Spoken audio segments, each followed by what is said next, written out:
A gente teve 4 aulas de seminário, né?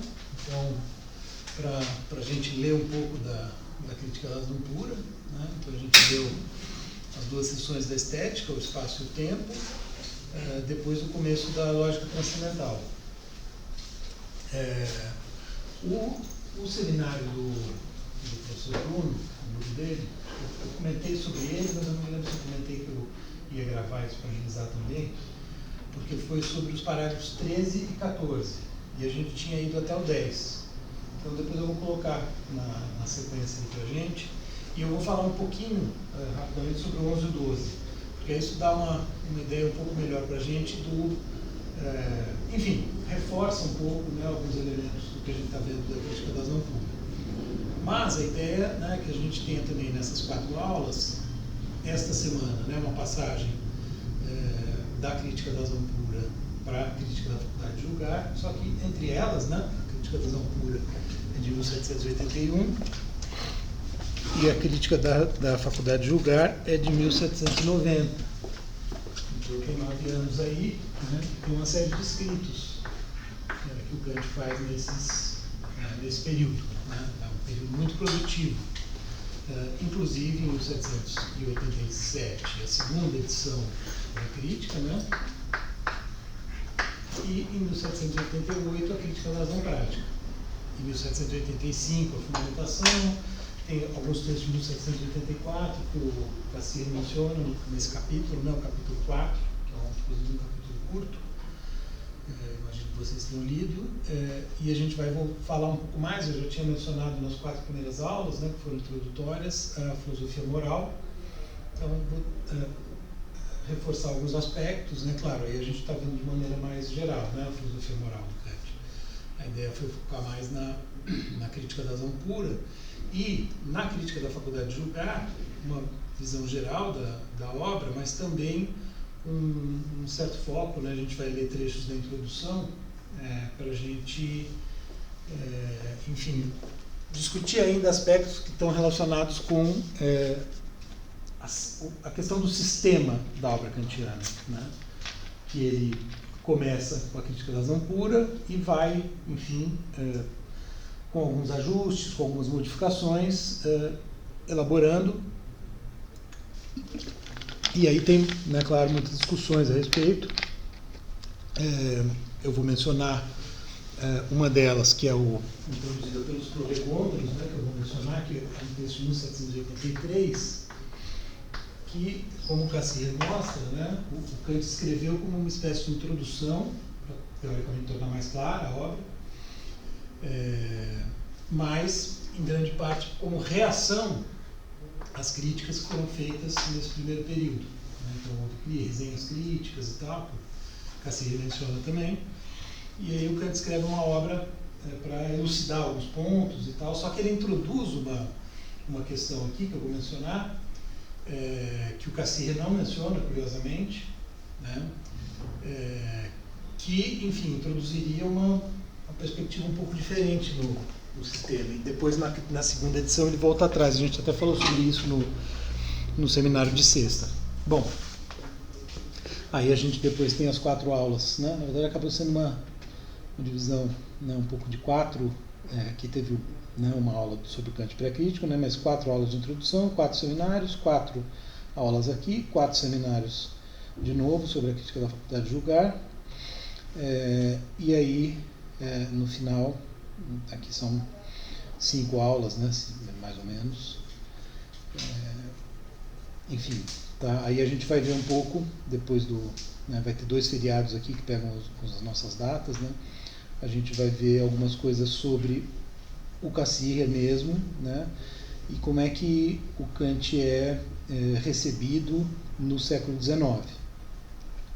Tá? Bom, então,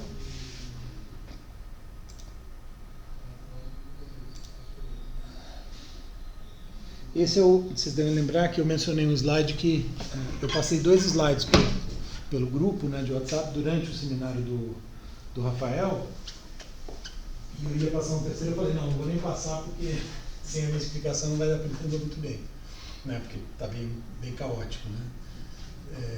Mas, enfim, esse era sobre a seção, né, em que o Kant, que é intitulada Fio Condutor, em que ele vai apresentar a tábua dos juízos, né, como a gente viu, como fio condutor para chegar na tábua das categorias. É interessante que os americanos, o Paul Guyer e o Alan Wood, eles traduziram a palavra Leitfaden, do alemão, que a maioria dos tradutores usa mesmo fio condutor, eles traduziram para o clube, ou seja, pista, dica, né, como se fosse uma pista para o Kant chegar à tábua das categorias. Eu achei interessante essa ideia, né, porque é como se o Kant visse na lógica, né, uma pista, né, de como funciona o nosso pensamento para chegar às noções fundamentais que operam na nossa forma de pensar, que se explicita em juízos, em proposições, né, em frases.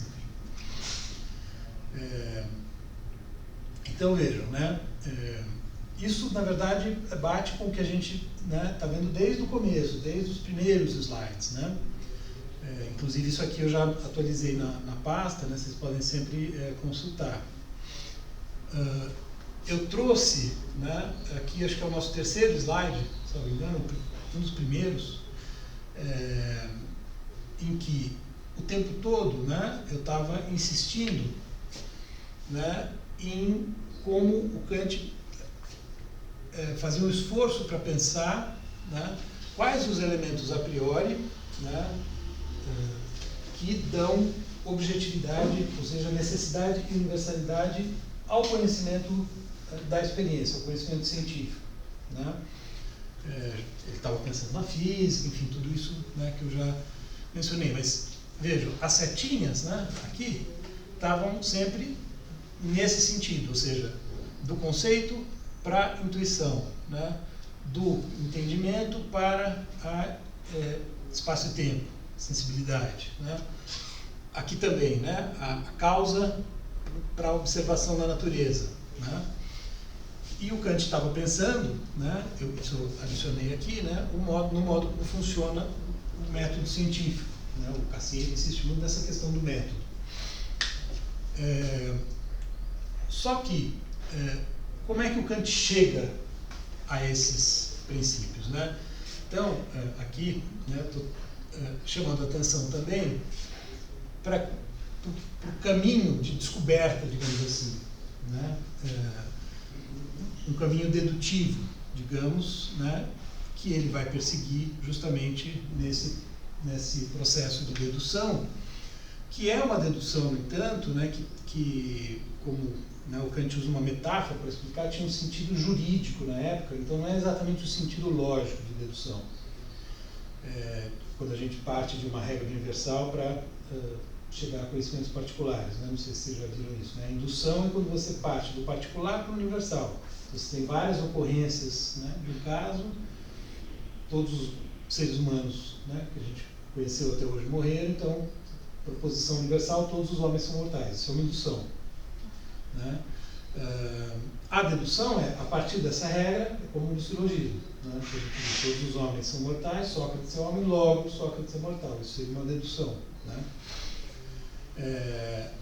Aqui, na verdade, no sentido jurídico, seria verificar se a lei é válida para os casos. Então, quando os juristas tinham que aplicar, né, uma regra ao caso, então eles tinham que saber se aquela regra de fato se aplica ao caso, né? Então o direito funciona muito assim, né? Você, dado um caso, né, você vai consultar as regras para saber qual que se aplica, né, e se de fato se aplica, quer dizer, se vale mesmo para aquele caso, né? Então a discussão girou muito em torno disso, e era uma palavra, enfim, que tinha um contexto na época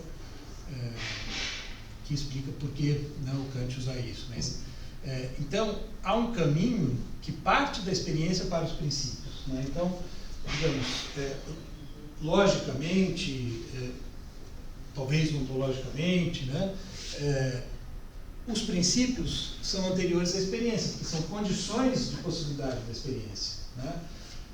Ou seja, nós só temos regularidade na experiência por causa de certas leis, né, as leis da natureza, né, as leis de Newton, né, a lei da gravidade, por exemplo, né, que ordenam os fenômenos, só que a lei mesma, né, ela não está dada, né, ela não é um objeto visível. Então, desde o começo, né, eu insistia nisso. Onde está essa lei? Né? Os metafísicos clássicos falavam que estava no intelecto divino. Né? Só que Kant não opera mais com essa noção do intelecto divino, não podemos conhecer Deus, aquilo tudo que a gente viu. Então ele fala simplesmente de um plano a priori, transcendental, que dá, né, que fornece que tem esse caráter de regulação, né, de regular a experiência. Mas como é que a gente descobriu essas leis? Né? Por isso que eu coloquei aqui, né, um caminho de descoberta. A partir da própria experiência. Então, cronologicamente, digamos assim, né, a gente primeiro tem a ciência para depois chegar nas leis. Né? Foi assim historicamente. Né? Desde os pré-socráticos, né, passando por Aristóteles, que né, paradigmático, há uma tentativa de entender como a natureza funciona. Né? Somente depois de um avanço bastante grande da física, né, que ocorreu na modernidade, é que se pôde então verificar quais são as leis, né, quais são essas regras.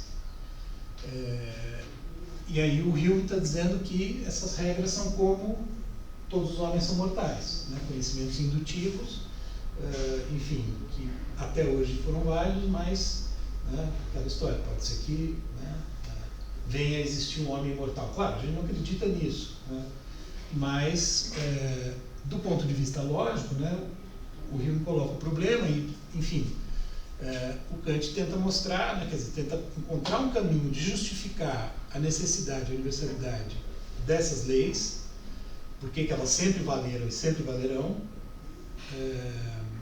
sem recorrer ao intelecto divino. E aí fica esse âmbito transcendental que vai, como a gente sabe, se atrelar à subjetividade. Né? Que é um problema, né? A gente vai falar sobre isso daqui a pouco. Tá? Mas, então, vamos dizer, há um modo como nós sentimos, nós percebemos, né? Eu falei sentimos por causa da sensibilidade, os sentidos. Né? A gente tem um contato com os objetos pela sensibilidade, e aí nós, ao olhar para eles, ou ao pensá-los, a gente aplica essas, que a gente vai chamar de categorias, né? Esses conceitos, esses princípios, a gente aplica. Aí vai haver uma distinção, isso que eu falei, já vou adiantar um pouco, né? Nos prolegômenos, o Kant faz uma distinção entre juízo de experiência e juízo de percepção. O juízo de experiência é que seria aquele em que as categorias se aplicam necessariamente, seriam os juízos propriamente científicos, proposições científicas. Os juízos de percepção estariam ligados às sensações, lembra? Ele fala que são meramente subjetivas. Isso criaria uma separação, né, entre dois tipos de juízo empírico, né, que não está presente na Crítica da razão pura. A gente não faz essa distinção aqui, nem na primeira nem na segunda edição. Então isso virou uma grande polêmica. Né, e talvez por isso o Cassirer passe batido. Né, se vocês lembram, vocês devem ter isso. Ele menciona um parágrafo, basicamente, os prolegômenos. Ele fala, como é uma introdução e a gente já viu o conteúdo, então não preciso passar por eles. Mas, para a leitura do Cassirer, né, isso seria talvez um complicador. Porque ele está o tempo todo, né, tentando mostrar como o método transcendental tem essa validade já atuante quando a gente, olhando para o objeto, delimita o objeto.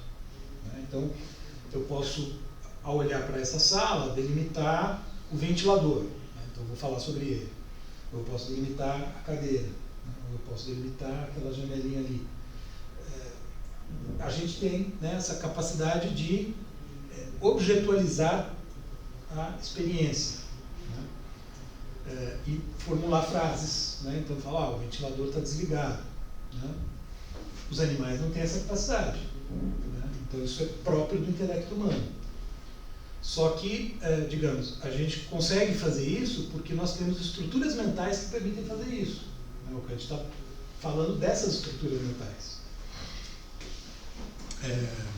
Agora, que as leis da experiência, né, se fundem nessas estruturas mentais é que é um grande, né, ponto, assim, que causa, né, uma certa perplexidade, né? Como é possível, né, nós legislarmos sobre a natureza, né? Por isso que, né,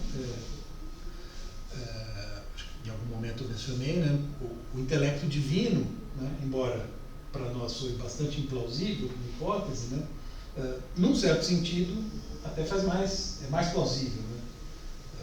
Mais sentido imaginar, né, uma inteligência que está por trás da natureza dando as regras para ela, né, e não a gente. Mas enfim, aí vem o problema da o que é exatamente essa subjetividade, onde está esse a priori, né? Que é um velho problema. Eu trouxe o Platão nos slides para falar sobre isso. Bom, então tem o modo como nós sentimos os objetos e o modo como nós os entendemos, né? Ou desde os objetualizamos, como estou dizendo, né? O que o Kant vai fazer, né, nessa parte da crítica da razão pura que ele chama de dedução, né? Por isso que eu já tinha colocado aqui. Ele vai como que replicar aquilo que ele fez com a experiência para encontrar os princípios universais, né, as leis da natureza, portanto, né, onde está fundada a necessidade delas. Ele vai, de certo modo, transportar isso para o modo como ele está entendendo a própria razão. Porque a crítica da razão pura, Leibniz, né, é um livro, e o Kant usa, né, essa expressão de autoexame, né, como se fosse um autoconhecimento da razão, né, um pensamento sobre o pensamento. Então, a crítica da razão pura, quem faz a crítica? A própria razão. Né, quer dizer, é o pensamento tentando se autocompreender, para saber quais são os seus limites, né, quais são as suas regras e assim por diante. Então, o Kant vai, de certo modo, né, acho que é uma maneira de compreender, ver como funciona o entendimento para pensar quais são, né, os princípios que regulam o entendimento. Assim como lá ele buscou os princípios que regulam a experiência. Então ele olha para a lógica, que são as regras de como nós pensamos, e extrai, né, as categorias, que seriam as noções mais fundamentais que permitem fazer juízos daqueles tipos, né? E esse conhecimento, né, sobre a racionalidade, sobre os princípios do conhecimento, ele chama de metafísica. Então, justamente, né, a mesma palavra que antes era usada para estudar o intelecto divino, agora serve para estudar o intelecto humano, né? Ou seja, o modo como nós compreendemos o mundo e o modo como nós compreendemos o próprio pensamento, né? Ou seja, a própria filosofia, né, é transcendental, né? Ela está nesse âmbito do transcendental, é aí que ela se move, né? Por isso que, além da doutrina dos elementos, vai ter a doutrina do método, né, que estabelece regras para a própria filosofia, né? Bom, eu coloquei ali uma pergunta, né, um modo de problematizar isso. Bom, aqui, pensando agora cronologicamente, né, então, nos dois casos, uma vez que eu chego aos princípios, esses princípios seriam o que fundamentam o uso que nós fazemos da experiência e ali do pensamento. Tá? Então, uma vez que nós temos tais categorias, nós conhecemos, de uma certa forma, os objetos na experiência. Uma vez que nós temos tais categorias, nós pensamos de uma certa maneira, logicamente, né? Então, ela está por trás, as categorias estão por trás tanto da experiência como da própria lógica, né? Aqui, o Kant olha para a física. Ele olha para as ciências em geral, mas em particular para a física, para daí deduzir nesse sentido quais são os princípios que regulam essa experiência. Para onde que ele está olhando ali? Para onde que a razão está olhando quando ela produz esse conhecimento sobre si mesma? o que o Kant, vamos dizer, para onde ele olha? Né? Se num caso ele olha para a experiência, né? E para a ciência que estuda a experiência, para onde ele olha aqui? De certo modo, né? Ele olha para a história da filosofia. Né? Do mesmo modo como ele está olhando para a ciência e para a história da ciência. Então, no prefácio da segunda edição, ele fala da história das ciências. Né? Ele menciona, ele fala que a lógica e a matemática se desenvolveram antes, mais rápido, chegaram aos seus princípios. Por quê? Porque elas são puramente abstratas, justamente por não envolverem a experiência. Então, foi mais fácil, digamos assim. Né? A física levou mais tempo. E o que ele quer fazer? Né? Ele fala, essa é uma famosa afirmação também do prefácio da segunda edição: colocar a metafísica no caminho seguro da ciência. Então, ele está tentando fazer disso aqui, né, desse autoconhecimento da razão, uma ciência.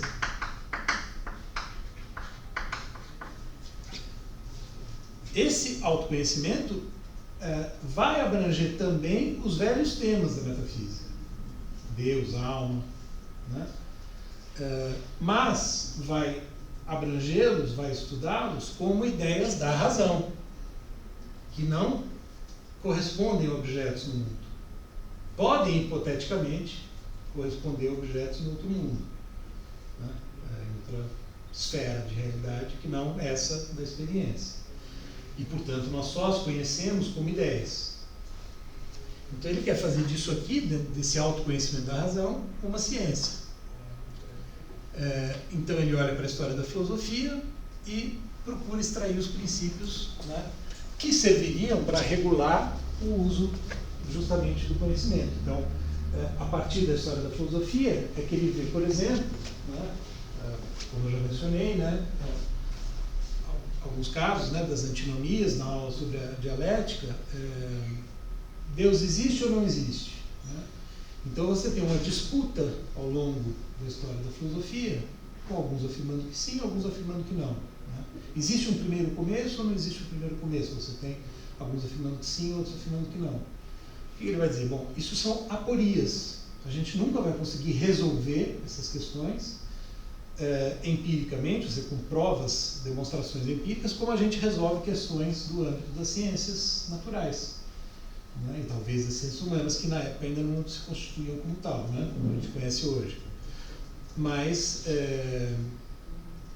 nesses casos, né, não tem. Então, o Kant, olhando para a história da filosofia, ele fala: olha, gente, não adianta ficar brigando, né? Não adianta ficar disputando isso daí. Isso aí não tem solução. Não tem solução, né, no sentido que se está buscando, ou seja, como algo necessário, universal, que é possível demonstrar, né, que era uma pretensão dos metafísicos clássicos, né, provar a existência de Deus, por exemplo. Né? Tem a prova, Descartes tenta provar, os medievais, né, Tomás de Aquino tenta provar, enfim.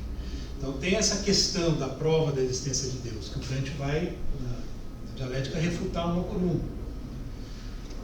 Mas ele não deixa de tematizar o problema, como eu já mencionei, e depois falar numa crença, né, na existência de Deus, que nós podemos ter, que aliás devemos ter. Né, aí é um outro caminho, mas já não é conhecimento científico. Né. Bom, só que aqui, né, esse tempo todo, ele está estudando então a própria razão, o próprio sujeito, mas não está se perguntando, né, o que fundamenta a própria subjetividade. Né? Quer dizer, quais seriam no fundo, vamos dizer, as razões de ser desse sujeito. O que é esse sujeito, no fim das contas? Né? Qual é o ser desse sujeito? Isso é uma crítica que o Heidegger vai fazer. Né?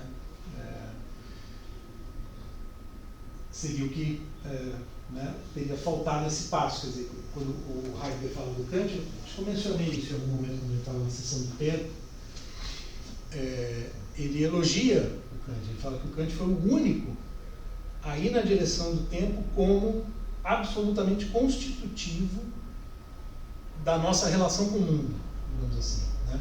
Que é o que o Heidegger, de certo modo, vai defender em Ser e Tempo. Por isso que chama de Ser e Tempo, né? Ele mesmo depois fala que poderia ser é tempo, o título. Né? Então, só que faltou isso. O Heidegger, acho que eu não cheguei a fazer uma citação do Heidegger, né? Mas ele fala,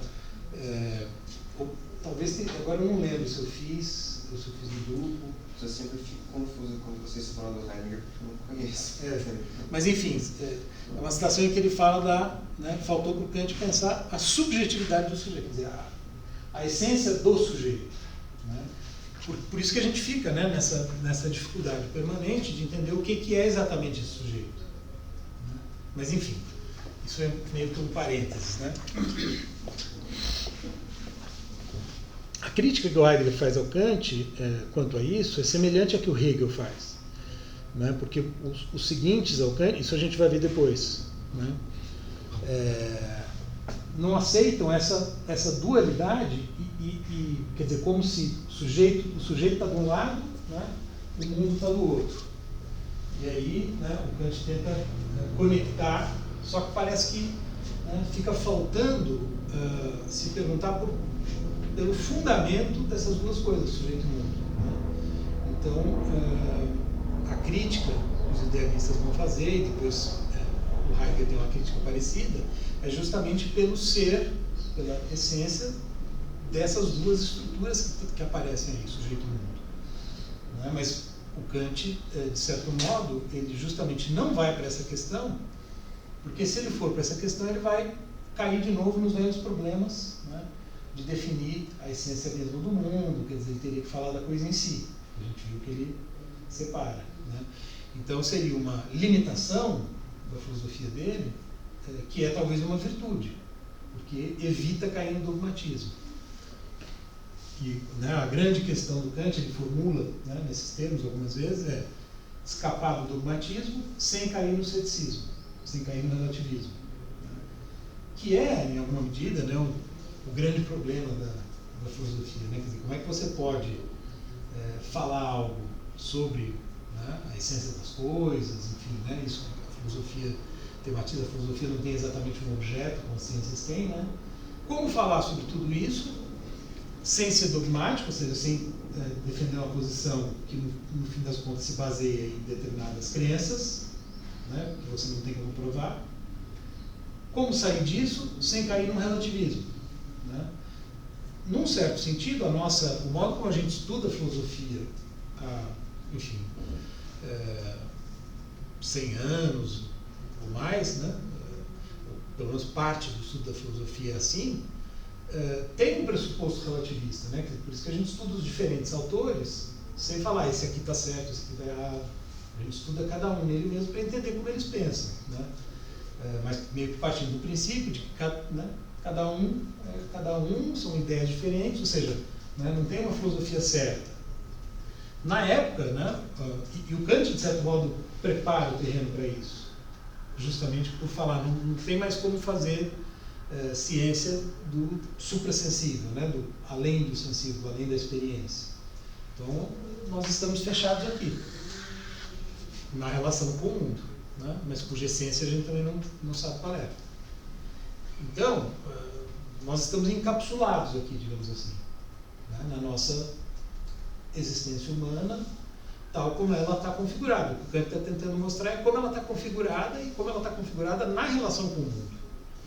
Né?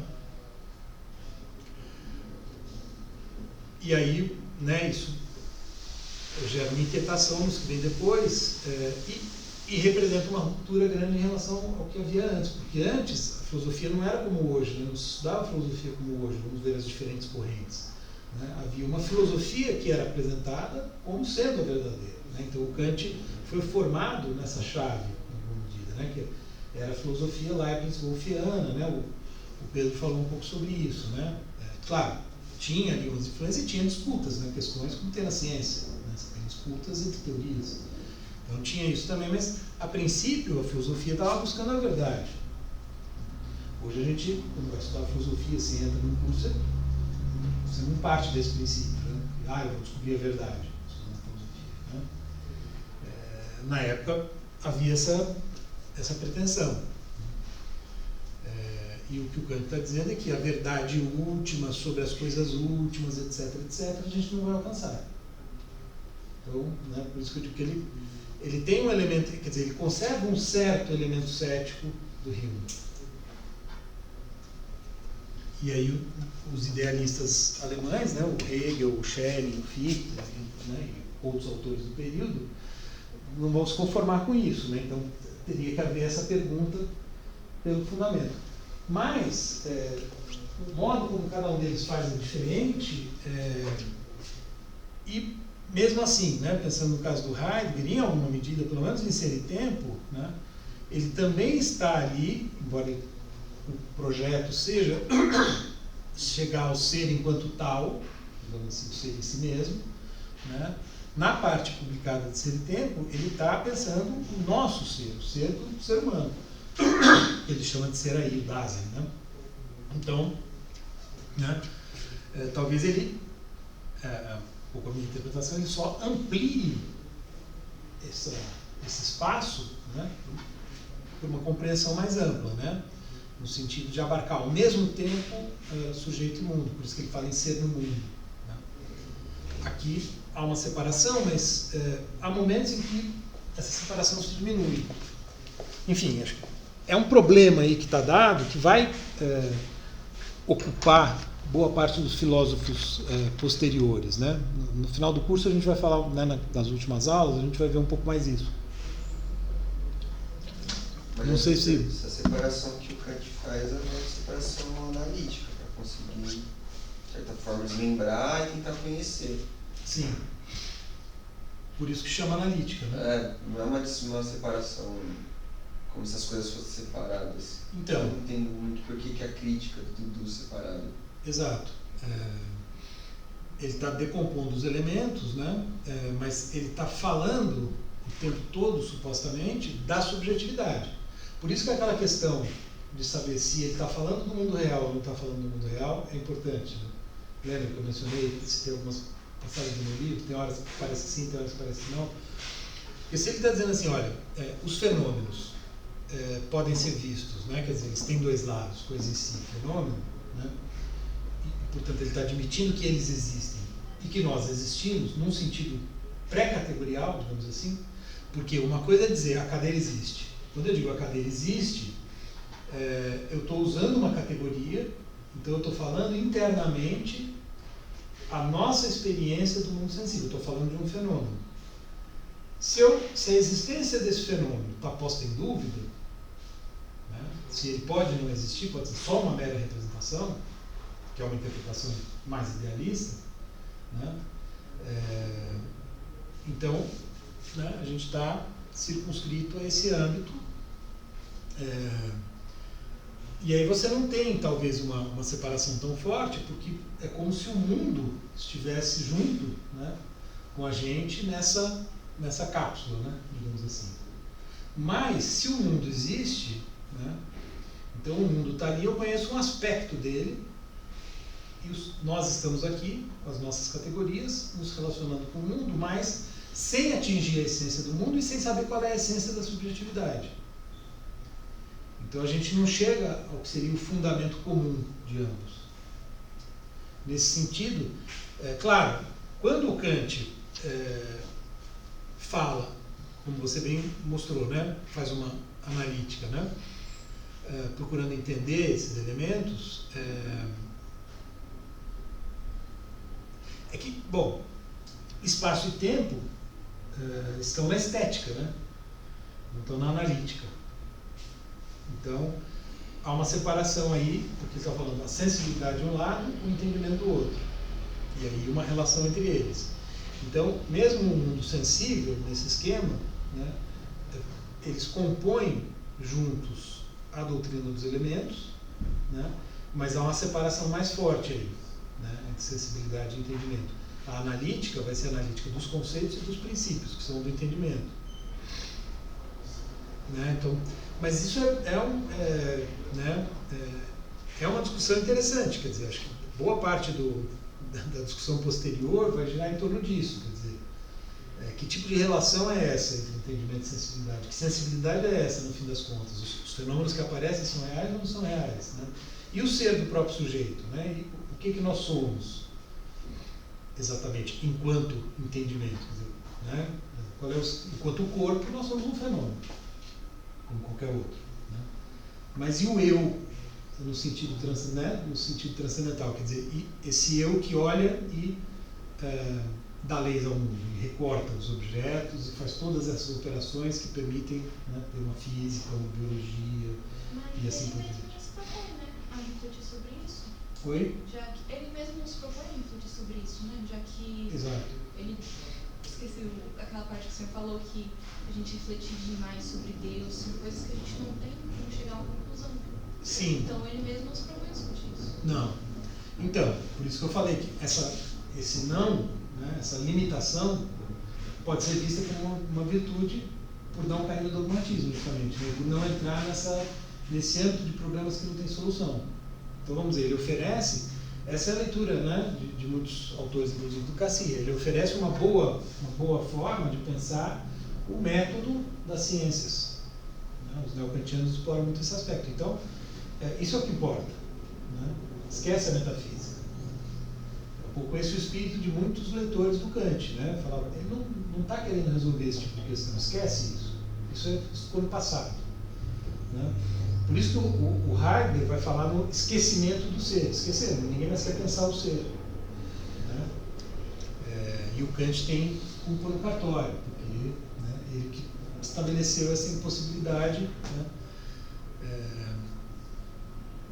Mas, né, vamos dizer, a questão fica no ar, né? A gente fica se perguntando. Quer dizer, e o Kant diria, é natural que a gente se pergunte, mesmo sem conseguir resolver. Então, e aí ele vai, no âmbito prático, né, falar sobre essas coisas, né, e dizer o que é melhor a gente acreditar. Então, ele acaba voltando ao assunto, né, por um outro caminho. Né?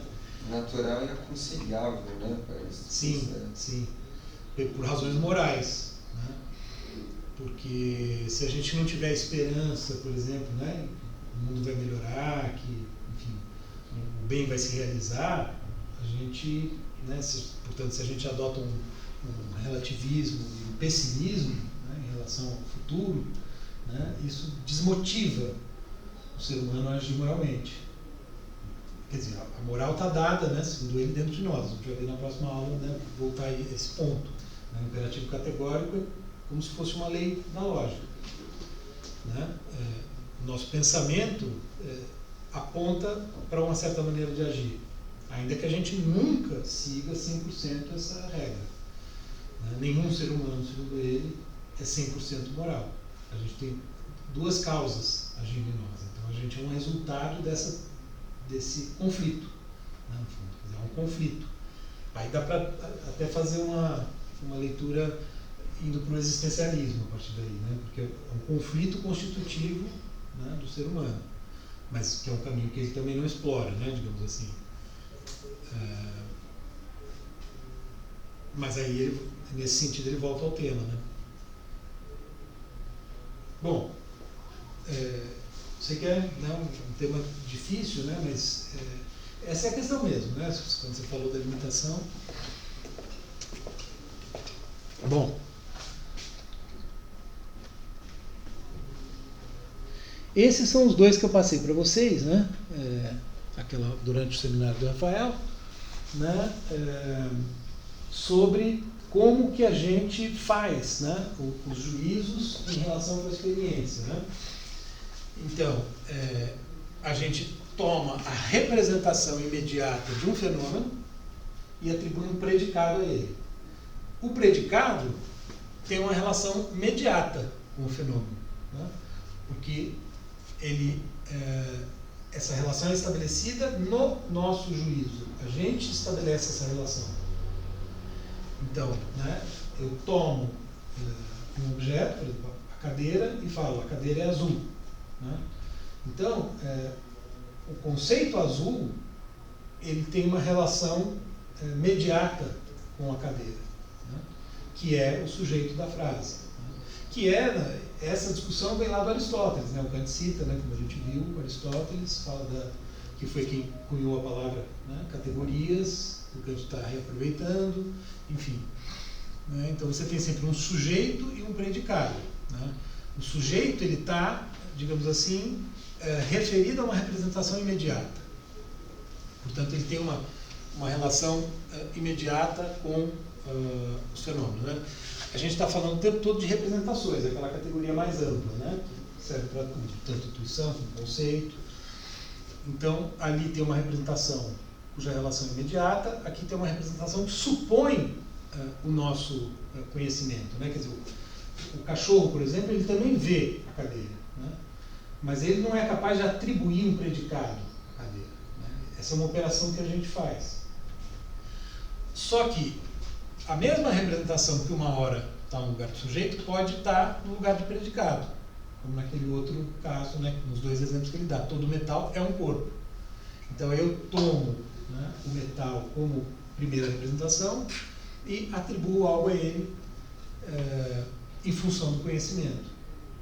Enfim, é um modo, né, de entender como que a gente faz referência aos objetos, né? A gente precisa dos próprios juízos, quer dizer, isso é uma questão que também vai ser central na filosofia contemporânea, que é a questão da linguagem, né? A gente se refere ao mundo com a linguagem, né? É pela linguagem que a gente estabelece relação com o mundo e entre nós, evidentemente, né? E o que a gente está estudando é um pouco, né, como é que se estrutura isso,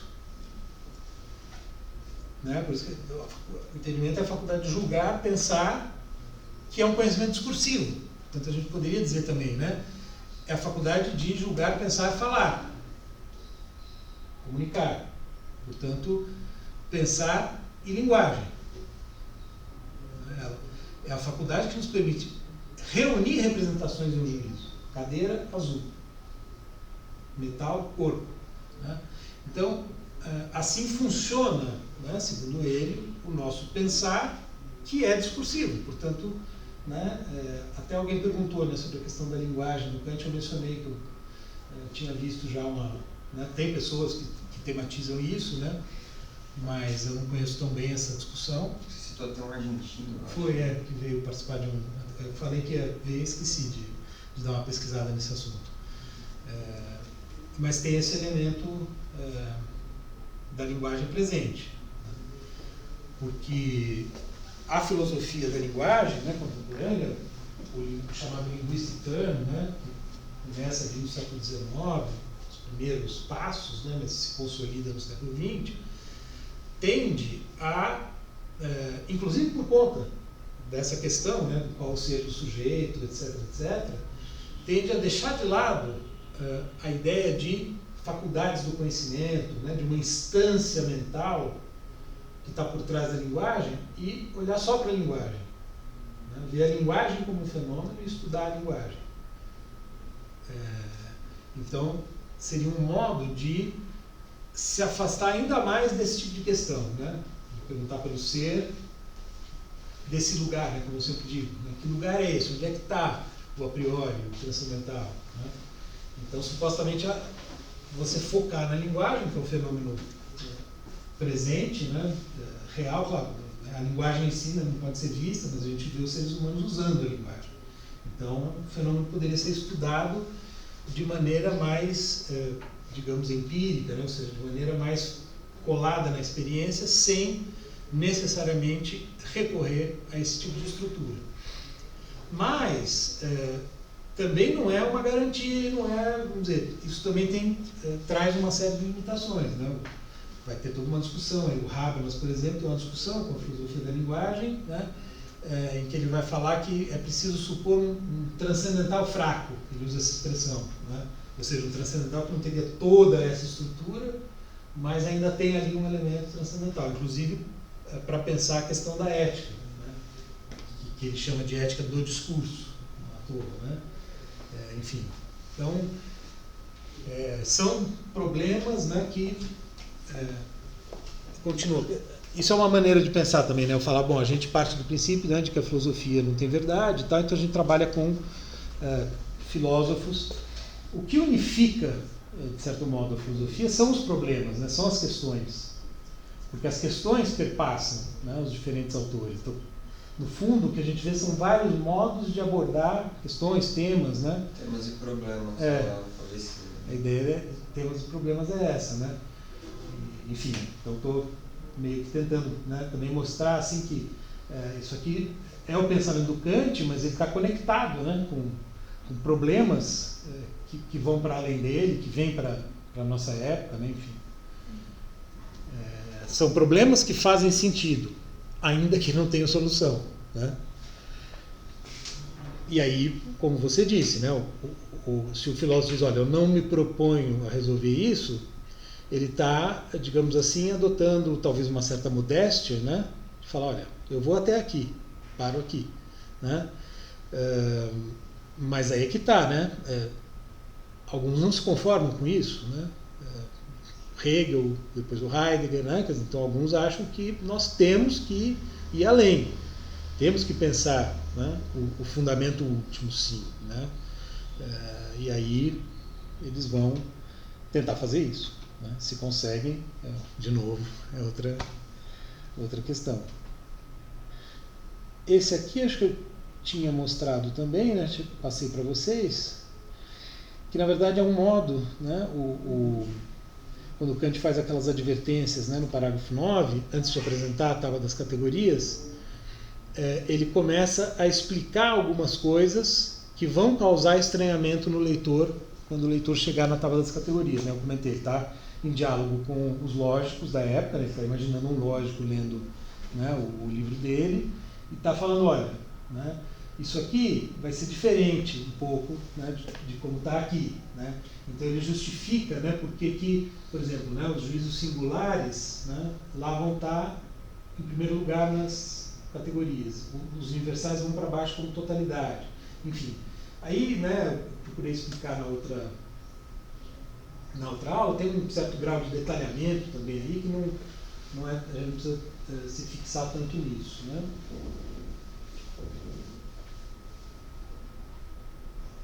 Não sei se vocês têm alguma questão em relação a esses pontos, né, que a gente viu na última aula, porque são, né, as quatro como é que chama? Esses 4 grupos, né, de juízos que estão lá, né, em 4 grupos de categorias. As categorias seriam as noções que estão presentes ali, né, que estão pressupostas nos juízos, né, que são como funções, né, ele usa esse termo, né, para falar do entendimento também, né, do pensar como, né, função. Então são funções que aqueles juízos executam, digamos assim, né? Então, a noção de totalidade, de todos os homens são mortais, né, está lá presente, né? A função de unidade, quando a gente toma algo como unidade, né? Então, como eu falei, aqui eu posso falar da sala como um todo, portanto, tratar a sala como unidade, ou eu posso isolar alguns objetos e tratar o ventilador como unidade, a cadeira, essa aqui, especificamente essa aqui, né, aquela janela. Aí eu estou falando de uma unidade, mas veja, né, essa categoria ela pode se aplicar em diversos níveis. Eu posso falar também, assim, eu estou falando da sala, falar do prédio do bloco alfa, eu posso falar da universidade, né, do campus SBC, eu posso falar, né, da Grande São Paulo. Cada vez eu estou usando a noção de unidade, né, em diferentes âmbitos, né. Achei que alguém ia perguntar alguma coisa. Então, é quando a gente como que isola isto, né, e fala, este aqui é tal coisa, né? Então, este homem é Sócrates, por exemplo, né, que está pressuposto no momento em que a gente identifica Sócrates ali para falar que Sócrates é mortal, no juízo singular, né? Então, por que nós podemos fazer? Porque nós temos essa função de unificar, né, e isolar um objeto como sendo Sócrates. E quando a gente isola esse objeto, né, faz esse recorte, para fora dele há infinitas possibilidades no espaço e no tempo, né? Sendo que a lógica não opera com essa noção de infinito, né? São só as regras do pensamento. Então, né, aqui você tem, né, o infinito está pressuposto. Por quê? Porque, como a gente viu, né, o Kant caracteriza espaço e tempo como sendo grandezas infinitas. Não que o mundo, aí que vem o problema, né? A gente não pode dizer que o mundo é infinito, o mundo em si mesmo. Mas as formas da sensibilidade são grandezas infinitas. Ou seja, para nós, digamos assim, né, o mundo parece infinito. E é desse jeito que funciona. A gente não tem como estabelecer porque assim como a gente não pode dizer que é infinito, a gente não pode dizer que é finito. Então a gente não tem como estabelecer, delimitar o fim do espaço, por exemplo, o fim do tempo, né, até onde vai. Então, né, há esse infinito, digamos assim, pressuposto, embora, né, diga respeito apenas ao nosso modo de representar. Porque tempo e espaço são intuições a priori nossas, né? Sim. Na natureza. Exato. Então, É a nossa perspectiva e não tem como não ser. Justamente, né, pela impossibilidade de colocar um ponto final. A gente não tem como delimitar o começo, o fim do tempo, né, nem como delimitar até onde vai o espaço. Então a gente opera o espaço e tempo desse modo. Mas é aquilo. Né? A gente não está... Quer dizer, a estratégia é interessante, né? Porque fala isso, né? Então, né, ele vai usar muito essa fórmula depois. A gente vai ver isso para falar da faculdade de julgar. É como se fosse infinito. Né? Quer dizer, ele poderia dizer assim, eu não estou dizendo que o universo é infinito. Eu estou dizendo que, dado o modo como a gente representa o universo, ele parece ser infinito. Né? Quer dizer, para nós, ele tem essa infinitude. Né? Dada a constituição da nossa sensibilidade, dados os nossos sentidos. Né? Talvez se a gente tivesse outros sentidos, né, a gente conseguisse olhar e ver o fim do universo, algum tipo. Né? Enfim.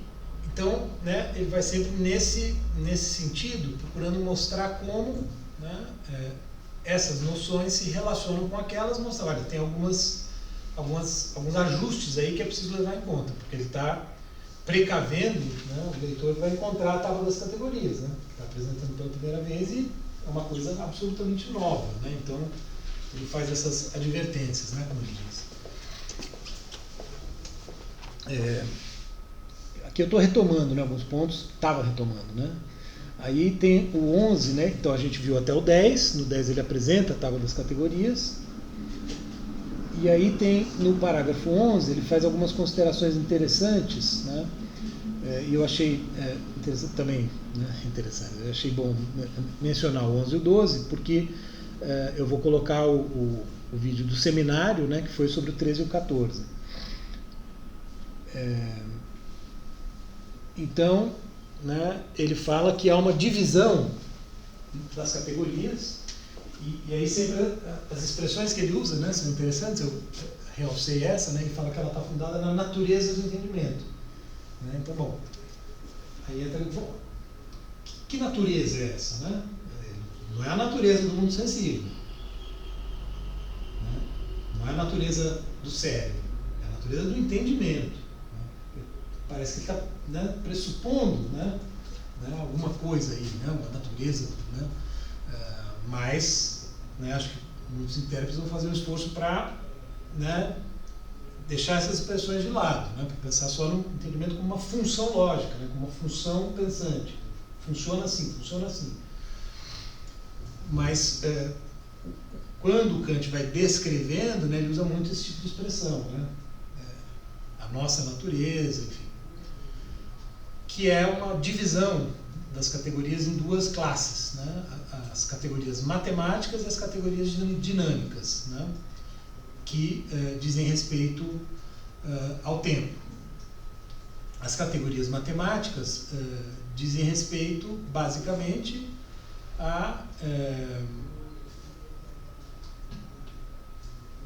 ao tempo, né? E são de caráter mais abstrato, né? Quer dizer, não estão ligadas diretamente aos objetos, né? Tem a ver com espaço e tempo em geral, na verdade, né? quando eu falei que as dinâmicas têm a ver com o tempo, na verdade as dinâmicas têm a ver com a existência dos objetos, né? No espaço e no tempo, né? Ali trata-se apenas da intuição, ou seja, espaço e tempo enquanto formas puras.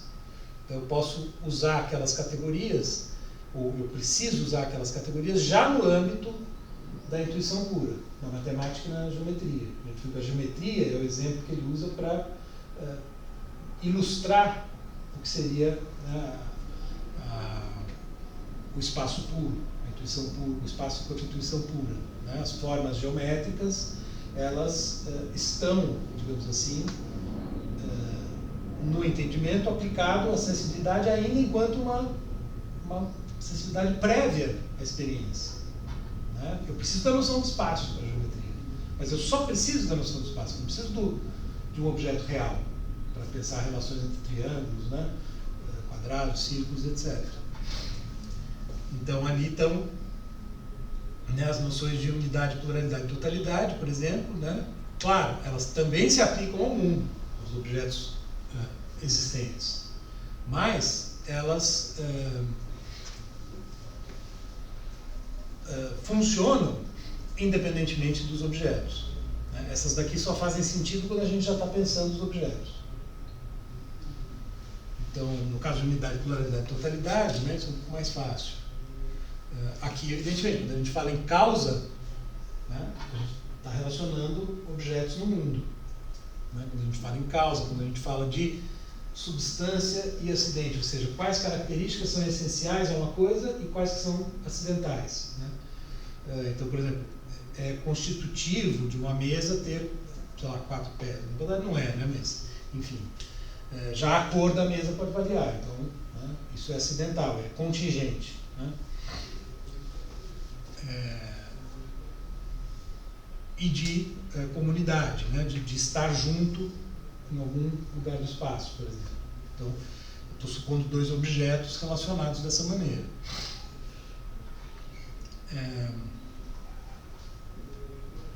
Então, ele faz essa distinção, né? Ali, realidade e não realidade, né, sendo pensadas em relação a espaço e tempo em geral, quer dizer, no sentido de que uma coisa, para ser real, tem que estar no espaço e no tempo. Mas ainda não precisa ter a coisa, né? Aqui eu já estou no nível de maior aplicação, digamos assim, né? Aí ele entra em questões, né, como por que são 3? Né? Quer dizer, ele está tentando justificar, né, porque, né, tem essa coisa da obsessão que o Schopenhauer vai falar, né? Mas ele não só usa, né, os números, como justifica por que são 3 e tal. Ele tenta mostrar, né, que a terceira, de certo modo, junta as 2 primeiras, ou envolve as 2 primeiras sempre. Não como uma derivação delas, mas como um ato específico do entendimento, por isso que justifica ter uma categoria. Então, por exemplo, no caso de realidade e negação, né, ou seja, entre o real e o não, a ideia de real e de não real, eu tenho a limitação como uma privação do real, digamos assim, né, como uma negação de parte do real. Posso pensar o não real, o nada, né, e o real em geral. A limitação é como se fosse uma aplicação, né, da negação sobre a realidade. Eu nego uma parte do real, né? Então eu digo, dos alunos da turma, vocês 3 estão aqui, os outros não estão, né? Então eu estou de alguma maneira estabelecendo uma limitação no conjunto de alunos da turma, por exemplo.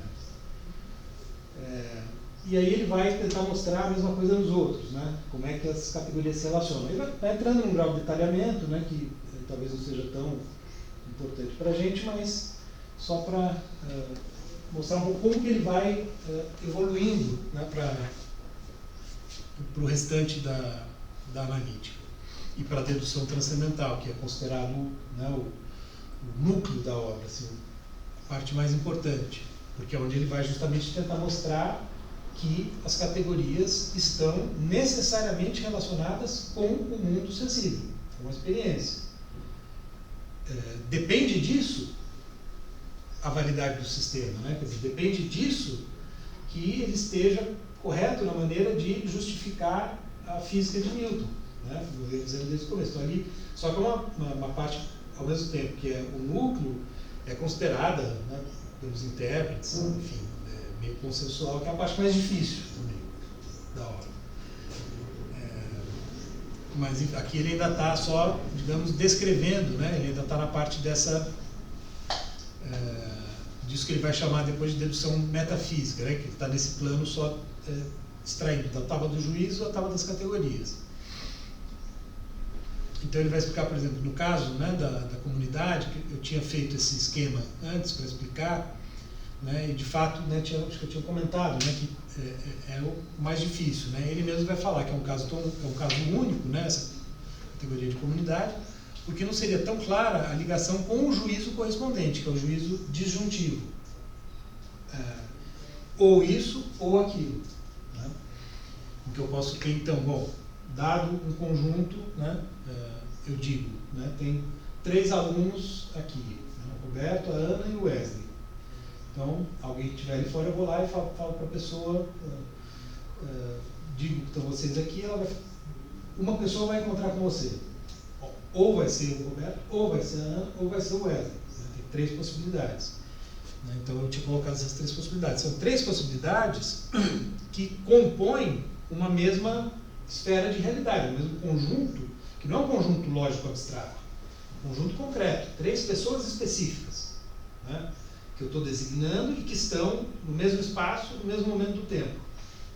Então eu estou lidando, né, com, enquanto na lógica eu estou pensando isso abstratamente, então eu digo de um conceito, né, que ele pode ser A ou B, percebe? Eu não estou lidando com pessoas reais ou coisas reais. Quando eu já tenho em vista, nas categorias, né, os objetos, né, então, né, eu vou pensar, bom, a parte de madeira da mesa, né, qual é? Pode ser ou os pés ou o tampo, né, foi um exemplo que me ocorreu, como esse que eu dei agora, né, usando vocês como exemplo. Aqui deslocou, a coisa deslocou para o lado errado, aqui na verdade a coisa está aqui, né? Aqui é o conceito, aqui é a coisa. Então, enquanto a lógica opera abstratamente com os conceitos, as categorias supõem um objeto, supõem a aplicação ao objeto. Quer dizer, eu estou transpondo, né, puramente abstrato para o real. E isso funciona. Como se eu estivesse dizendo assim, olha, isso que funciona de maneira puramente abstrata, funciona de maneira concreta também. Por isso, pensando de novo num nível mais macro, que a matemática funciona na realidade, na física. Que era uma novidade da ciência moderna. Né? Acho que eu já mencionei isso. A ciência aristotélica, na época dos gregos, matemática e física eram vistas como ciências completamente apartadas. Né? Não havia uma relação entre elas. Essa relação se estabelece justamente na ciência moderna, na característica da ciência moderna. E aí, como a visão anterior era, bom, a matemática lida com o que é abstrato, a física lida com o que é real, o que acontece aqui? Né? O abstrato e o real se juntaram. Então, um dos grandes desafios é entender como é que o abstrato e o real se juntaram. Então, por isso que, né, o tempo todo, né, o que ele está tentando fazer? Está tentando mostrar como isso acontece. Então ele pega, né, o pensar puro, pensar abstrato, sem objetos, que é o caso da matemática.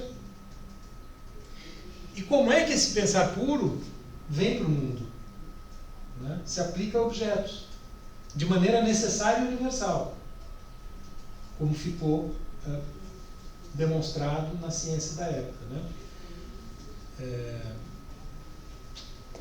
Bom, aí ele comenta no parágrafo 12, ainda nesse nível de considerações e esclarecimentos a respeito das categorias, que a partir do 13 ele vai passar para a dedução transcendental. E aí ele fala, né, enfim, porque ele tem que tentar mostrar, né, que tudo que, como eu disse antes, né, foi feito na história da filosofia, né, de alguma maneira ele está dando conta aqui. Né? Então, os antigos, os lógicos, né, principalmente os medievais, trabalhavam com, e ele discute também com Aristóteles. Aristóteles estava errado lá com as 10 categorias dele. Eu estou aqui apresentando as certas. Então, os medievais tinham esse erro também, de considerar unum, verum e bonum como categorias. Ou seja, um verdadeiro e bom como um grupo, né, de 3 categorias. Então, ele vai tentar mostrar que, na verdade, elas correspondem à unidade, pluralidade e totalidade. Por quê? Porque o verum seria o momento em que você generaliza pela indução e obtém uma verdade sobre um conjunto de coisas. Né? E bonum ele interpreta como perfeição, né? Como completude. Né? Às vezes parece ter uma forçação de barra, né? Para daí dizer que então ela corresponde à totalidade, seria a completude, né, do conhecimento. Enfim, então a generalização é a maior verdade. Ou seja, né, o que é interessante é ver esse esforço, né, que ele faz para encaixar coisas da história da filosofia dentro do sistema que ele montou, né, para mostrar como ele dá conta. Então, quer dizer, esses caras estavam, né, fazendo lógica e tentando, né, colocar essas categorias como um grupo de categorias dentro da lógica. Ele está falando, não, isso aqui, na verdade, está contido aqui. Né? Então, eles cometeram um equívoco. Né? Eles não tinham clareza sobre isso, digamos assim. Né? Ele está corrigindo, né, erros cometidos historicamente, mas veja, sempre nesse âmbito, né, no interior desse âmbito aqui, do nosso pensar. Né? Sem, não vai discutir o verdadeiro em si, o bom em si, coisa do tipo. Né? Ele está só no âmbito das categorias, né, tentando mostrar por que a dele difere de outras teorias de categorias que foram feitas ao longo da história, como ele tinha feito com Aristóteles. Bom, depois, nos princípios de uma dedução transcendental em geral, que é o parágrafo 13, né, o que é interessante? Bom, isso na verdade foi o objeto do seminário, né? Então depois eu vou passar o vídeo, mas eu tinha proposto, né, essa leitura, né, do parágrafo 1 ao parágrafo 4. O Kant vai falar da dedução, ele usa a metáfora jurídica, né, como eu mencionei há pouco, para dizer qual o sentido em que ele está tomando a dedução, que é aquilo que eu falei, a legitimidade das regras para os casos. Né? Então, no direito, você tem a lei, a questão propriamente jurídica, né? De qual lei, quid iuris, qual lei se aplica, e os fatos. Né? E você, no direito, aplica leis a fatos. Né? Então, o direito funciona, né, dessa maneira, até hoje. Né? Claro que, né, o conceito de norma válida, por exemplo, pode variar. Você pode aplicar as leis, especificamente os códigos, né, jurídicos, mas você pode aplicar a jurisprudência, você pode aplicar, eventualmente, os costumes, né, quer dizer, tem uma certa flexibilidade, mas, em geral, né, você está fazendo o quê? Aplicando leis universais, né, a casos particulares, que é exatamente a estrutura que a ciência tem, né, tal como Kant está descrevendo. Né? Leis gerais aplicáveis a casos particulares. Né? Então, a dedução vai ser verificar se essas leis, né, os princípios do entendimento, se essas leis que estão no entendimento, de novo, né, se aplicam mesmo e têm validade quando aplicadas aos casos. Né? Então, essa conexão é que está em jogo, por isso que eu falei. É o momento em que ele vai enfrentar a questão de mostrar que, de fato, né, as regras do entendimento valem na experiência. Né? Não é uma coisa abstrata, que está descolada do mundo. Não. Vale na experiência. Então, leis a priori valem no a posteriori, né? Que é uma expressão que ele usa também para se referir a tudo aquilo que a gente tem acesso, né, pelos sentidos. E aí, o interessante, né, fica muito claro como que espaço e tempo, como formas de acessibilidade, são talvez a grande sacada, né, que ele teve para conseguir juntar entendimento e experiência, né? Porque o tempo e o espaço é que articulam essa transição, né, do entendimento para a experiência, né? Porque eles são as formas da sensibilidade, e a sensibilidade é a nossa comunicação com o mundo, né? Através dos sentidos que a gente se relaciona com o mundo. Então, se você pensa o entendimento e o mundo só pensando na lógica de um lado e na experiência de outro, e imaginando, né, que o espaço e o tempo são propriedades do mundo, né, algo assim, aí não faz sentido a conexão. Por isso recorre ao intelecto divino, né, como se fosse um milagre. Né? Como é que a gente consegue descobrir leis que regem o mundo, né? Lá os primeiros pré-socráticos estavam buscando isso, né? Arqué, o princípio fundamental das coisas, né? Enfim, o logos, né? A inteligência do próprio mundo, né? Bom, quando o Kant traz espaço e entendimento para dentro de nós, digamos assim, né? Espaço e tempo. Espaço e tempo. Como eu falei outra coisa? Espaço e entendimento. Espaço e tempo, ó, tudo misturando aí. Espaço e tempo para dentro de nós, né, por assim dizer, isso vai dar a conexão, né, a possibilidade dos nossos princípios valerem para o mundo sensível, o mundo da nossa sensibilidade, justamente. Né? Esse é o grande truque, né, a grande sacada. Por isso que o Heidegger vai dizer, isso está na seção 6 de Ser e Tempo, né, que o Kant foi o primeiro e o único a perceber no tempo e no espaço, mas aí o Heidegger, o tempo vai ser... Bom, para o Kant também, né, o tempo é o sentido interno.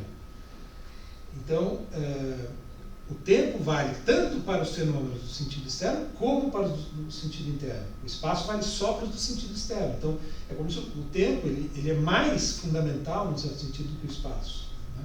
Por isso que o Heidegger faz esse elogio. Ele fala que Kant foi o primeiro e o único na história da filosofia a enxergar no tempo vamos dizer, o grande elemento de conexão do homem com o mundo, do ser humano com o mundo. Essa questão do tempo se interna é muito interessante. Até para a avaliação do próprio entendimento. Né? Ontem eu pensei nisso, uma progressão de linha do tempo. Né? Por isso que a gente faz uma linha do tempo para representar o tempo. Né? Só que essa representação que a gente coloca no espaço já não é o tempo. Porque o tempo não tem espacialidade. Né? No Heidegger isso também. O Heidegger vai explorar muito isso. Né? Como que a temporalidade está pressuposta em tudo. Inclusive na espacialidade. Né? Então ele tenta mostrar, de certa maneira, como, né, a própria espacialidade se constitui como um modo de temporalização. Que é o que, vamos dizer, um dos nós aqui vai ser o esquematismo, que é onde o Kant, né, eu expliquei isso no slide lá para trás, né, e a gente falou disso também, acho que no seminário do Ricardo, né, a coisa do cinema, né, da fotografia, que ele até falou, né, que na verdade a fotografia são momentos, né? Sim, perfeito. Eu coloquei isso aqui, né, a ideia do desenho animado, porque lá ele vai fazer essa conexão do sentido interno com o externo. De certo modo, né, o que acontece aí é que, como que é o momento em que nós damos temporalidade àquilo que acontece no espaço. Né? Então nós temporalizamos o espaço, que é um pouco, vamos dizer, tem relação com, a meu ver, com o modo como o Heidegger vai explicar o espaço no Ser e Tempo. Né? E lá em Ser e Tempo, a temporalidade, né, esse tempo primordial, ele fala em temporalidade porque, né, essa idade, né, esse sufixo, né, idade, é justamente aquilo que desde sempre, né, seria a essência da coisa. Então, né, qual a mundidade do mundo? Ele vai usar muito isso. Né? É a pergunta pelo que da coisa. Né? Enfim, então ele fala em temporalidade e tempo vulgar, a noção vulgar de tempo, que é esse que a gente espacializa, né? A gente coloca aqui na linha do tempo e vê assim. Né? Mas a temporalidade mesma, né, é como se ela não tivesse passado, presente e futuro, né? Ela acontece, né? Simplesmente juntando, como que juntando, né? E nós, a nossa vida, né? É uma temporalização em que passado, presente e futuro se misturam de certa maneira, né? Aquilo que aconteceu volta e tudo que acontece em função do futuro. Quer dizer, tem toda uma explicação, né? Uma reflexão sobre isso, né? Que, claro, aí o Kant não vai desenvolver tanto nessa direção, mas é como se ele preparasse o terreno, digamos assim, né? Heidegger, ele é século XX. Mas ele é antes de Einstein? É da mesma época, né? A teoria do Einstein, a famosa comprovação empírica, acho que fizeram em Natal, né? Acho que foi em 21, Ceará, no Ceará. Acho que em Sobral, na terra Sobral. do Ciro Gomes. Isso. Acho que então. Foi em 1921, se não me engano. Porque essa aqui, eu penso, quando eu no Kant, eu penso que ele ia surtar pensando que o tempo pode ser relativo, tem a ver com a matéria, Cara, isso tá demais. Com certeza já escreveram sobre isso, né? É só questão de pesquisar. Como disse um amigo meu, ele tem um critério para saber se a ideia que ele teve é boa. Se ela é boa, alguém já teve antes de mim. É impossível que eu não tenha tido.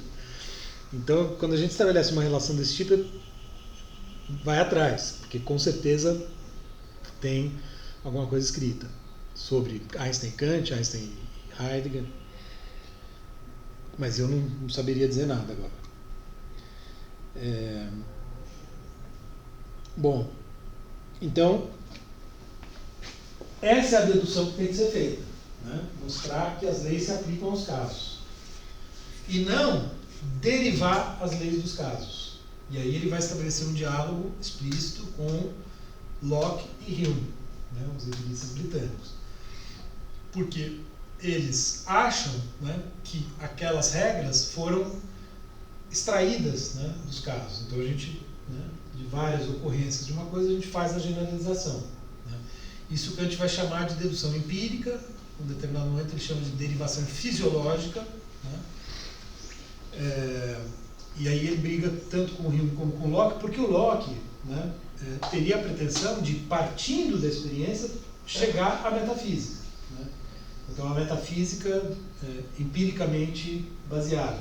O Hume não, né? O Hume é cético, então ele sabe que não pode extrapolar. Por isso que ele influencia o Kant, né? Porque ele mostra, olha, a gente obtém essas regras assim, e, portanto, elas não têm necessidade de universalidade. É justamente aí que o Kant vai falar, não, elas têm que ter. Então, o caminho para encontrar isso não pode ser aquele. Não pode ser aquele que eles estavam tentando antes e que Hume mostrou que não dá certo. Tem que ser outro caminho. Então, ele vai fazer esse outro caminho, né? Ele vai partir, né, vai dizer, olha, está pressuposto na experiência, né, estão pressupostas certas regras, né? A experiência funciona de acordo com essas regras. Então eu tenho que ver quais são essas regras, e essas regras não estão na experiência. Porque se estivessem, quer dizer, se fossem derivadas da experiência, estariam contaminadas pela contingência. E aí, né, como eu estava dizendo, né, espaço e tempo servem como a passagem, né, para essas leis chegarem no empírico. Então, até, embora, né, a gente conheça de fato essas leis na experiência. A primeira frase, né, acho que eu já mencionei isso lá na introdução, a primeira frase do livro é: todo conhecimento começa na experiência. Que ele parece, né, diante da disputa entre racionalistas e empiristas, ele parece estar tomando partido do empirismo claramente, né, no primeiro momento. Começa, mas se refere a algo que não está na experiência. Então, vamos dizer, eu já mencionei, né, aquela questão, cronologicamente vem primeiro a experiência, para daí a gente chegar às leis. Por isso que a física demorou e tal. Então ele vai descrever os casos como ocasião de uso das leis, das regras. Do mesmo modo como no direito, os casos constituem ocasião de uso das regras, né? Então, não matar, né? Artigo tal do Código Penal. Eu vou aplicar quando alguém matar alguém. Eu vou pegar a regra. O caso vai ser ocasião para aplicar a regra. Então ele diz, pode-se buscar para esses conhecimentos na experiência, como também para todo conhecimento, se não o princípio de sua possibilidade, né? Ou seja, o seu ser, o que tornou aquilo possível enquanto fenômeno, ao menos a causa circunstancial de seu surgimento, caso em que as impressões dos sentidos dão a primeira ocasião de abrir para eles a inteira capacidade cognitiva e produzir a experiência, né? Essa passagem aqui, né, eu grifei de propósito, porque o Heidegger caracteriza a relação ser no mundo, né, o ser no mundo como abertura, né? Quer dizer, eu fico procurando, eu leio Heidegger procurando Kant e leio o Kant procurando Heidegger, né? Então é como se fosse, né, o momento em que se abre o nosso conhecimento, né? É a experiência que abre o mundo para nós, né? E é aí que nós vamos aplicando as nossas ferramentas mentais para conhecer o mundo, constituindo com isso, né, a experiência, que teria, né, um sentido talvez mais forte do que toda e qualquer impressão sensível. Daí a distinção, né, que eu vou mencionar entre juízo de experiência e juízo de percepção. Bom, aqui está bem difícil, né, de entender, mas quando eu falo, bom, Kant então percebeu que ele tem que ir por outro caminho. Ele vai chamar de caminhos transcendentais. Eu tenho que ir pelo caminho do transcendental. Aí ele fala de novo da geometria, né? Então eu remeto ao exemplo do espaço, né? Que é quando ele mostrou que as categorias tinham validade na intuição pura, porque na geometria eu estou aplicando o pensamento ao espaço, só que o espaço ainda é vazio, né? Pensar o espaço como intuição pura é pensar o espaço vazio, né? Espaço sem objetos físicos, né? Sem objetos reais. Então, ele já mostrou que é possível, através da geometria. Agora, é preciso mostrar que ela vale também para a intuição empírica. Aqui é que está. Então, percebam como, né, o espaço e tempo funcionaram como um momento intermediário. Ora, as categorias valem no espaço puro, agora essa validade tem que se estender para o espaço empírico. Isso vai ser a dedução transcendental. Mostrar como conceitos e espaço, ele vai, de certa maneira, né, o espaço reaparece aqui e o tempo reaparece no esquematismo, como eu mencionei. Primeiro o espaço, depois o tempo, porque, né, o espaço já tem que estar dado para poder aplicar o tempo ao espaço. Então, agora ele precisa ainda do espaço, mas agora o espaço, né, como lugar da intuição empírica. Isso vai ser a dedução transcendental, esse trecho que eu falei que é complicado, que a gente não vai ler, né? Mas o que vai acontecer então, né? Eu vou ter, né? Então o que eu tentei representar aqui meio, né, grosseiramente, tem a esfera do entendimento, a esfera do espaço puro, a esfera do tempo puro, né? Quer dizer, aqui é a sensibilidade. Então tem coisas, né? Os nossos fenômenos internos, eles estão só no tempo, o entendimento se aplica a eles. O entendimento se aplica também ao sentido externo aqui. E aí eu tenho fenômenos, né, dados na sensibilidade, necessariamente na sensibilidade. Quer dizer, os fenômenos têm que estar no espaço e no tempo, mas não no puro, que está para fora aqui, né? Então é esse momento em que as esferas se juntam, né? Entendimento, espaço, tempo e intuição empírica, né? Isso aqui, quando os quatro se integram, né, eu tenho a experiência. Eu digo os quatro supondo, né, os fenômenos como tendo, talvez, né, uma existência independente de nós como coisas em si, né? Mas nós só conhecemos deles isso aqui, a parece para nós, né? Então, quando eu tenho entendimento, tempo, espaço e fenômeno, né, e algo que eu recebo passivamente, né, como eu disse, eu tenho experiência, né, que é a tal experiência que é a ocasião de uso onde se aplicam as leis universais, que são justamente essas leis, né, que ele está tentando mostrar como se aplicam aqui. Bom, na verdade, eu estava insatisfeito com essa representação, eu fiz uma outra, que eu acho que talvez seja um pouco mais clara, e aí com ela eu chego à distinção dos prolegômenos que eu mencionei, né?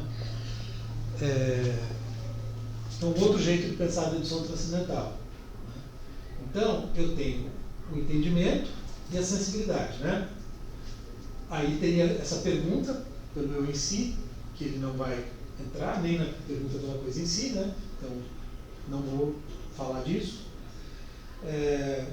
De um lado o entendimento, do outro lado a sensibilidade. Quer dizer, isso já era, né, já está desde o Descartes, né, tem essa separação, né, entre sujeito, mundo, mente, mundo e tal.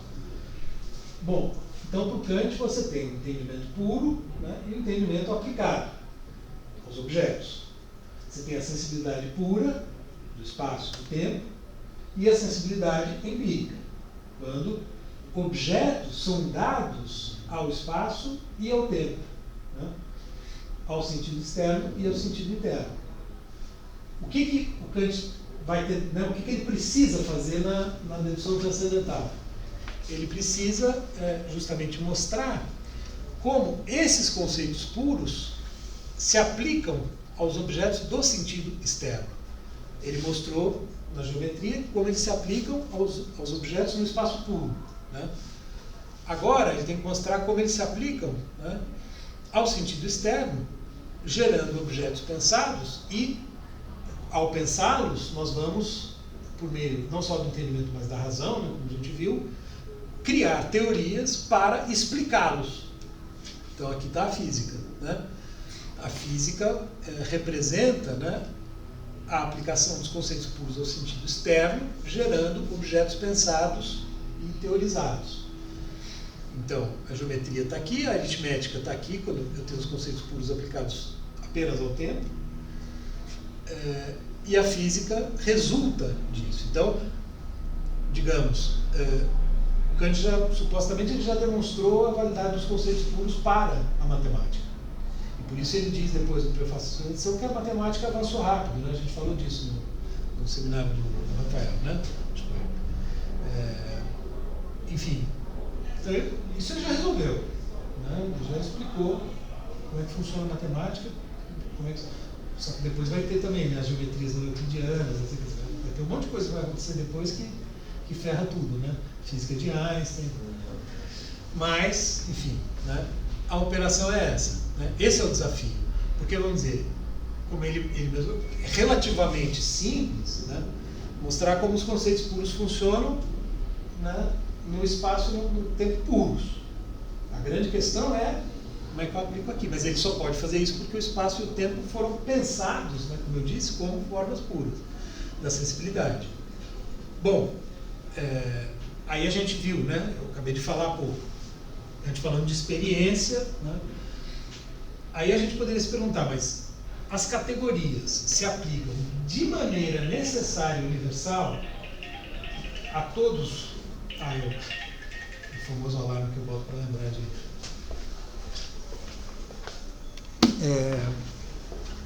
Então, para terminar, né,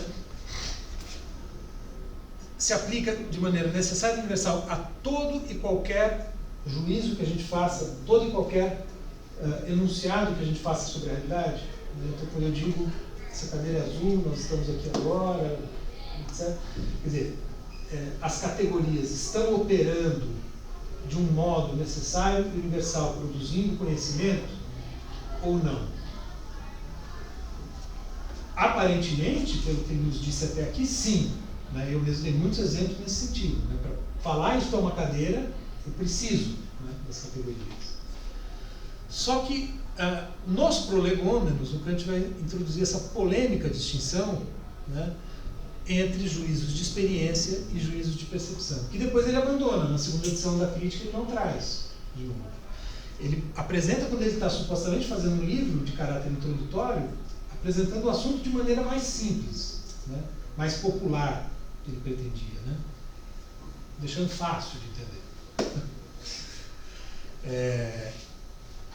Então, esses juízos assim, que eu formulei agora, são juízos de percepção, então eu estou simplesmente enunciando aquilo que eu estou percebendo, fazem parte do dia a dia, etc. Os juízos de experiência são aqueles em que se produz conhecimento válido, né?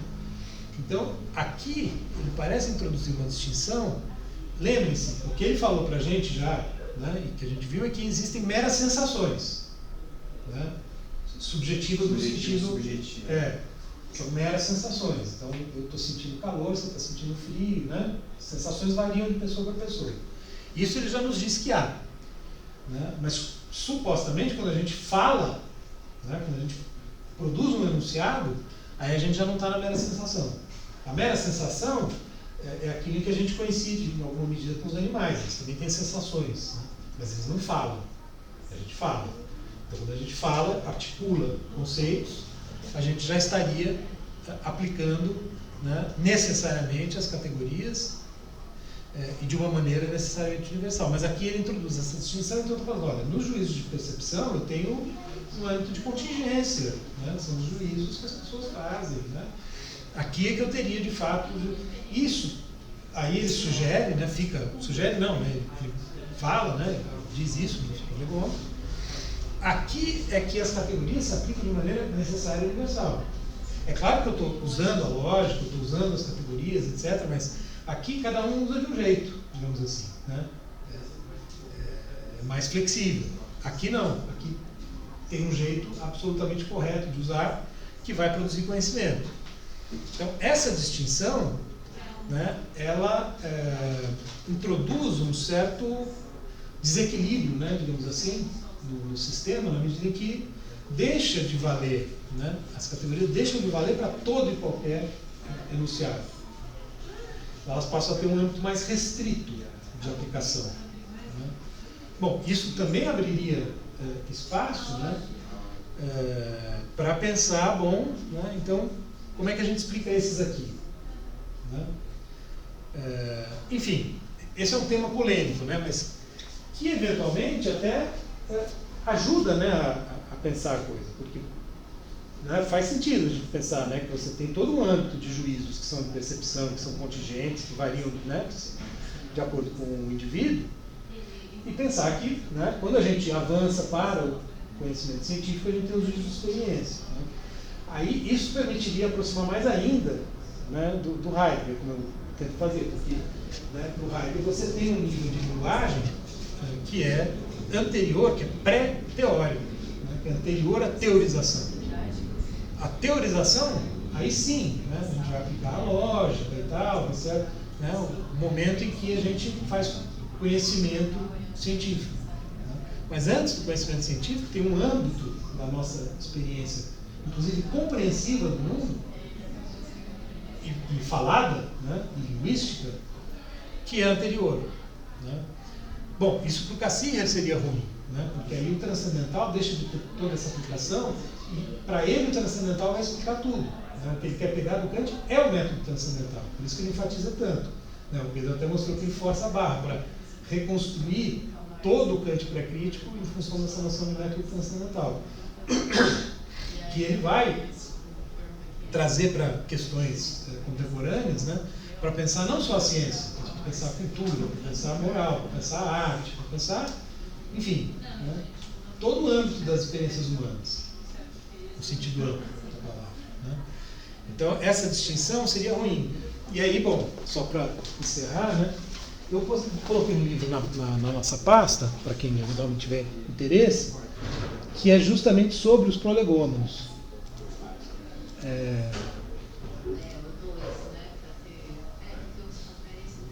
Esse aqui, Peter Thielke, Kant's Prolegômena, um guia crítico, né? Ele vai justamente no começo falar, olha, durante algum tempo o pessoal não dava muita bola para os prolegômenos e tal, mas os prolegômenos, né, têm especificidade, tem coisas muito interessantes. E aí, particularmente esse aqui, né, vai falar sobre essa diferença, juízo de experiência e a gramática do pensamento.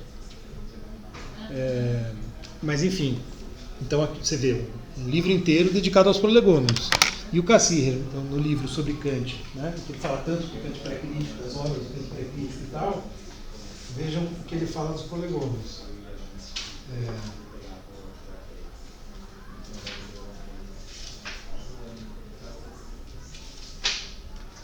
Então, né, ele menciona as críticas que foram feitas ao Kant, né, que é muito idealista e tal, em particular uma recensão, né, uma resenha do Christian Jakob Krauss, só que foi publicada, modificada pelo Federer, menciona essas circunstâncias, uma recepção muito crítica, né, ou também de muita estupefação, né, as pessoas ficaram meio sem entender, né, o que é isso, né? Então, houve um pouco essas duas reações, né? Críticas e espanto. Aí ele diz, bom, então o Kant escreveu como réplica à recensão, surgiram os prolegômenos a toda a metafísica futura que queira se apresentar como ciência. Esse é o título completo, né? A gente costuma se referir como prolegômenos. Aí ele vai de um ponto de vista, história literário, tarará. Aí ele, no mesmo parágrafo aqui, então ele começa a falar dos prolegômenos aqui e para aqui, uma página. Ele fala rapidamente sobre ele, fala, não desenvolveremos novamente aqui o conteúdo do escrito, já que foi preciso levá-los em consideração na apresentação dos pensamentos fundamentais da crítica da razão, enquanto sua interpretação autêntica mais segura, né? Mas os prolegômenos também possuem o conteúdo objetivo e um significado pessoal para o Kant. Ele vai explorar um pouco o significado pessoal e já passa logo na página seguinte para um outro escrito. Então ele menciona assim, né, bem de passagem, assumindo que de fato é apenas um mero texto de caráter introdutório, né? Então ele não leva muito a sério, digamos assim, os prolegômenos.